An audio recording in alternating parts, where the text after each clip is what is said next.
सुशीला के दो बेटे थे, अंबर और चंदर। 2 साल पहले चंदर की शादी रानी से हुई थी। मेरी बहू कितनी संस्कारी है, हर समय घूंघट किए रहती है। अब दूसरे बेटे अंबर की शादी बहुत ही मॉडर्न लड़की मायरा से हुई। नई बहू घूंघट में आती है। अपने कमरे में मायरा बड़बड़ाती है, उफ, कितनी गर्मी है। मैं 5 मीटर की साड़ी में तो घुटकर मर जाऊंगी। अभी चेंज करती हूँ। गांव की औरतें जब मायरा को देखने आई तो वह जीन्स और टॉप पहने कुर्सी पर बैठी थी। जूड़े या चोटी की जगह उसके बाल कटे थे। उसको देखकर औरतें कहने लगी, हाय राम, यह कैसी सी बहू है। दूसरी औरत बोली, हमारे यहाँ तो कभी ऐसी बहू नहीं आई।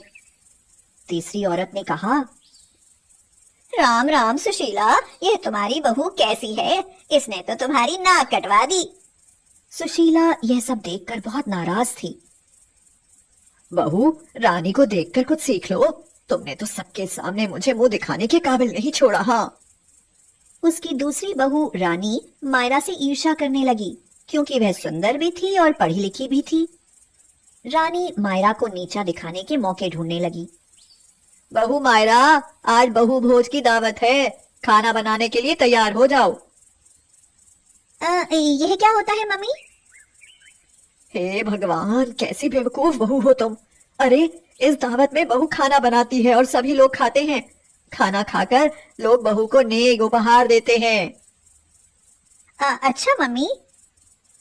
मायरा खाना बनाने के लिए जुट गई। सुशीला देखने आई कि देखे बहू खाना कैसे बनाती है।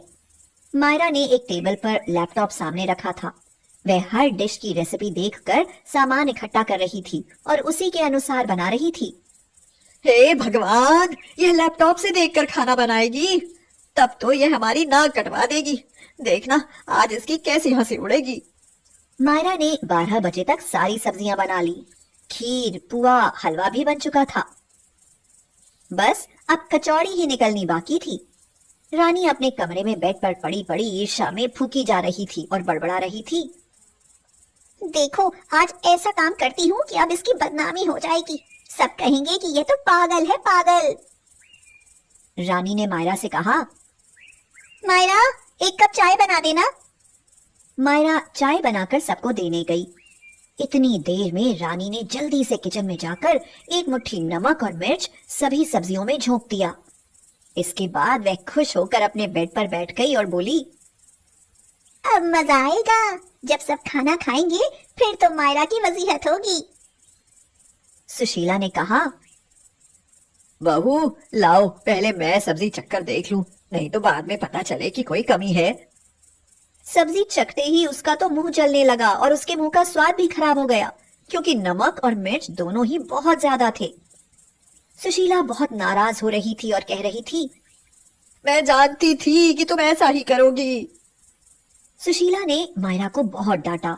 मायरा रोने लगी, लेकिन उसने संभालने की कोशिश की, क्योंकि समय बहुत कम रह गया था और लोग आने ही वाले थे।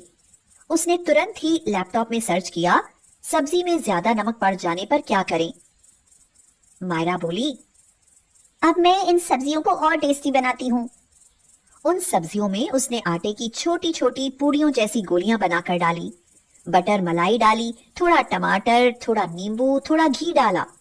वे ढेर सारी सब्जियां अब टेस्टी सब्जियां बन चुकी थी। खाना पीना शुरू हो चुका था। चहल पहल, शोरगुल मचा था।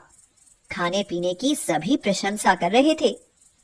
फिर तो आए दिन ऐसा होने लगा, कभी चाय में चीनी डबल होती तो कभी सब्जी में नमक दूना होता। सुशीला ने रानी को ऐसा करते देख भी लिया, लेकिन वह भी मायरा से नाराज रहती थी, इसलिए उसने रानी से कुछ नहीं कहा। उल्टे गुस्से के कारण मायरा को ही डांटती रहती थी। रानी छिपकर काम बिगाड़ती रहती थी, जिससे मायरा की खूब डांट पड़ती। सुशीला हर समय उसे फटकारती रहती थी और रानी की तारीफ करती रहती थी। एक दिन अचानक सुशीला के सीने में दर्द होने लगा। फिर उसकी तबीयत बहुत खराब हो गई। उस दिन घर पर कोई भी नहीं था, केवल रानी, सुशीला और मायरा ही थी।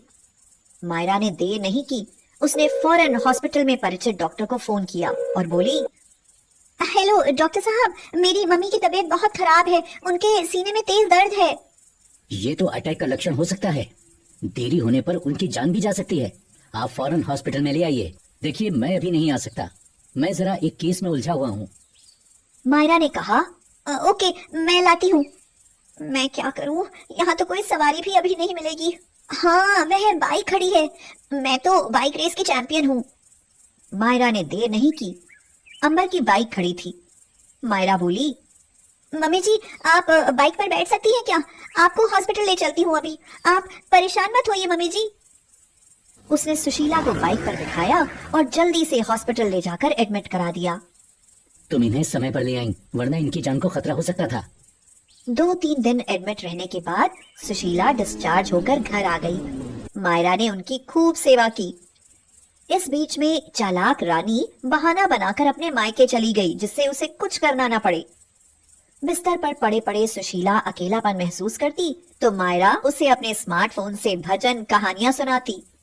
ऑनलाइन शॉपिंग करके होम डिलीवरी से घर बैठे ही दूध, फल, सब्जी आदि मंगवा लेती।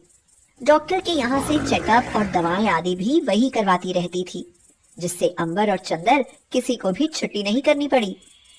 अब सुशीला को अपनी मॉडर्न बहू की अहमियत मालूम पड़ी।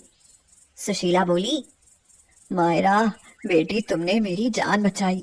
मैंने तुम्हें इतना डांटा, फिर भी तुमने मेरी इतनी सेवा की। और मैं रानी की तारीफ करती रहती थी, लेकिन वह तो मुझे मुसीबत में छोड़कर चली गई। तुमने तो मेरी बेटी की तरह मेरी सेवा की है। मायरा ने कहा, मेरी मम्मी तो बचपन में ही मर गई थी, तो मैं तो आपको ही अपनी मम्मी समझती हूँ। सुशीला की आंखों में आंसू भर आए। उसने कहा, बेटी, तुमने मेरी आंखें खोल दी। केवल घूंघट से ही कोई संस्कारी नहीं होता, संस्कार तो अच्छे गुणों से होता है। अगर तुम मॉडर्न नहीं होती तो आज मेरी जान भी नहीं बचती। मायरा ने बोला, मम्मी आप भी टेक्नोलॉजी का फायदा उठाइए। अब सुशीला भी मॉडर्न हो गई है। रानी अपने मायके से लौट कर आ गई। उसने फिर से वही काम किया, लेकिन इस बार सुशीला ने उसे बहुत डांटा और बोली, खबरदार, कभी तुमने दोबारा ऐसा काम किया तो। मायरा ने मेरी आंखें खोल दी हैं। वह सभी काम बहुत अच्छे से करती है। इतने दिनों तक उसने मुझे बहुत अच्छा खाना बनाकर खिलाया है। बेहतर होगा तुम भी अच्छा बनने की कोशिश करो। हाँ, किसी को नीचे गिराकर तुम कभी भी ऊंची नहीं हो सकती। रानी बहुत शर्मिंदा हो गई। उसने दोनों से क्षमा मांगी और उसने भी अपनी आदतें सुधार